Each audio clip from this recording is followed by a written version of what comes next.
Bugün Vəhdət Partiyasının Şirvanşəhər üzrə sıxdır vəzifəsinə seçilməli böyük etimad kimi qiymətləndirilir. Bugün burada dərk edirəm ki, üzərimə götürdüyüm missiya gənclərin sosial fəaliyyətlərdə daha dərindən iştirakı və onların daha irəli getməsinə yeni bir başlanğıcdır. Şirvan şəhərində Vəhdət Partiyasının yerli təşkilatının konfransı keçirilib.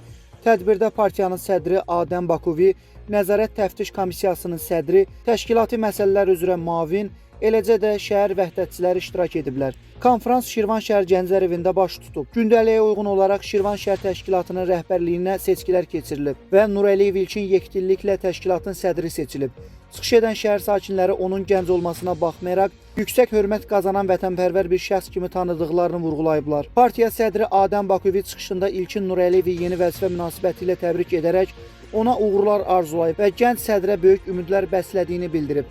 İlkin Nurəliyev isə öz çıxışında dövlətə və Ali Baş Komandanın siyasətinə hər zaman sadiq qalacağını bir daha ictimaiyyətin diqqətinə çatdırıb.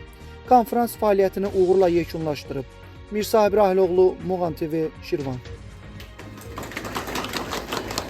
Çok sağ olun.